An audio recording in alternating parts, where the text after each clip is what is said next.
अब ये तो पता नहीं है मुझको, हो सकता है कि अस्वस्थ हो, कोई आदमी भी अस्वस्थ हो सकता है जिसकी वजह से वो नहीं आ पाए होंगे। देखिए, विपक्ष का दाल कुछ गड़ने वाला नहीं है, चाहे जो भी वो ख्याली पुलाव बना लें। कृषि मंत्री रामकृपाल यादव ने विपक्ष पर हमला बोला।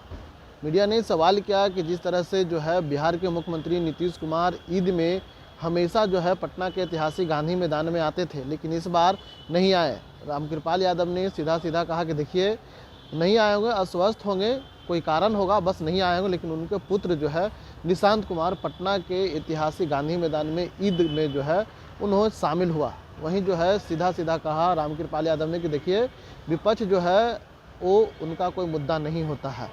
इसको लेकर के जो है रामकृपाल यादव ने कहा कि देखिए, उनका कोई मुद्दा नहीं होता है, वो ऐसा ही बोलते रहते हैं। जिस तरह से जो है बिहार को सींचने के लिए बिहार के मुख्यमंत्री नीतीश कुमार ने जो है 20 वर्षों में जो काम किया है, वो पूछिए राजद वाले से।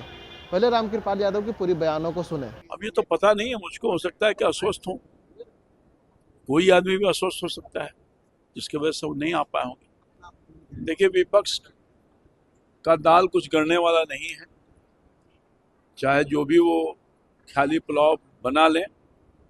एनडीए की सरकार है और एनडीए की सरकार आगे भी रहेगी। विपक्ष ने कभी सफलता हासिल किया है, न जनता का विश्वास जीत पाया है। आगे भी विपक्ष को जनता अपना विश्वास नहीं व्यक्त करेगी, क्योंकि उन लोगों को बहुत बड़ा चांस मिला, बिहार का विनाश कर दिया। बहुत मुश्किल से नीतीश कुमार के नेतृत्व में एनडीए की सरकार बिहार को बाहर निकाला है और 2030 तक विकसित बिहार बनाने का संकल्प माननीय मुख्यमंत्री जी ने लिया है। सभी लोग मिलकर के विकसित बिहार बनाएंगे और विकसित बिहार बनेगा, निश्चित तौर पर बनेगा, एनडीए सरकार के रिजिम में ही बनेगा। कालाबाजारी को लेकर कार्रवाई की है आपने, क्या कुछ कहेंगे? खाद, जब से मैंने कार्यभार संभाला है या उसके पहले से भी, किसानों को सही समय पर और सही खाद मिले, बीज मिले। और लगातार जब मैं आया था उसी समय से हमारे विभाग को मैंने निर्देशित किया कि आप कालाबाजारियों को रोकिए, जो गड़बड़ करने वाले लोग हैं उनके खिलाफ कार्रवाई कीजिए। छापामारी की गई और ये काम अनवरत चल रहा है और उसी के परिणाम है कि अब कोई किल्लत नहीं हो रही है, किसानों को कोई दिक्कत नहीं हो रही है। जब भी कोई किसान को दिक्कत में डालने वाले लोग होंगे वो खुद दिक्कत में आएंगे। बिहार उद्यमिता संघ के माध्यम से 13वां सम्मेलन आयोजित किया गया है। सारे जो नौजवान उद्यमी हैं,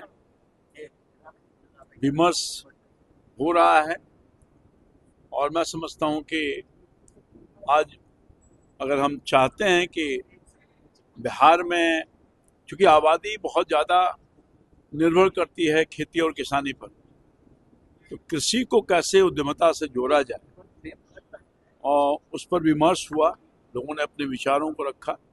मैं समझता हूं कि मोटिवेशन उद्यमिता के लिए कृषि, उसका बड़ा ही सार्थक परिणाम आएंगे और हर उद्यमी कृषि से जोड़ करके, क्योंकि हमारा उत्पादन ज़्यादा यहाँ कृषि से ही है, उसको कैसे बाजार तक ले जाए, उसकी कैसे प्रोसेसिंग हो, इन सब चीज़ों पर विचार हुआ है। हम खेत से सामान निकाल रहे हैं, बाजार तक ले जाना है, तो उद्यमी जो है कैसे उसको प्रोसेसिंग करेंगे, कैसे पैकेजिंग करेंगे और कैसे मार्केटिंग करेंगे, उस पर विशेष आज चर्चा हुई।